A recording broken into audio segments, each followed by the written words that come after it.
Well, hello everybody. Mari Graceberg here, host of the Teach and Profit Summit. And here with me is Nicole Holland. Yes, and we're going to be talking about a very important, but one of my favorite marketing tool, podcast guesting, to use to be able to promote your online courses and programs, which I'm really excited about. But before that, I want to welcome you on stage, Nicole.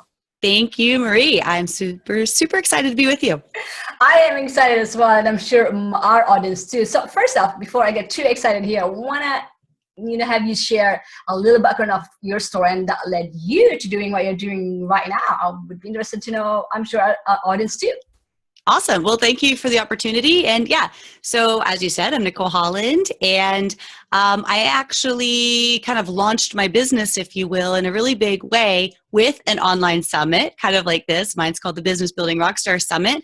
And through it, I explored lots of different marketing strategies. And one of the amazing presenters on this summit, John Lee Dumas, was also on my summit, and he talked to me about podcasting. And I had never thought about podcasting before, but it made a lot of sense. Like, I listened to what he said in the interview and asked questions, and I thought this is something that might work for me and my personality.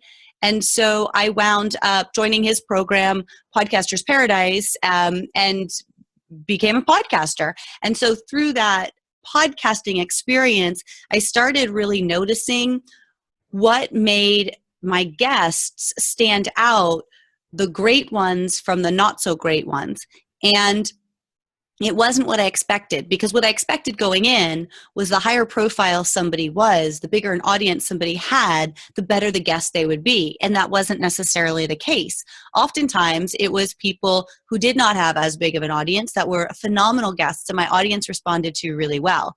And so as I was really studying what my guests were doing and who I most enjoyed interviewing and who my audience most enjoyed listening to, I was also podcast guesting myself and was applying different tweaks and strategies that I had uncovered through interviewing as the host. And the more I did that, and the more I could actually track conversion and I could track and see what was working best, I started helping people that were my guests and my friends and my students by sharing this knowledge and these discoveries.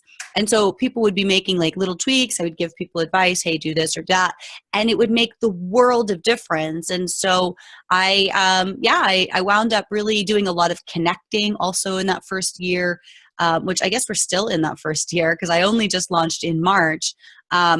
But I've just always been a natural connector. So I was introducing a lot of different people to each other. And finally, I had people kind of nudging me to say, hey, what you're teaching is really important. And most people don't know this stuff, so you should teach it. And with that, I created a program called Interviews That Convert.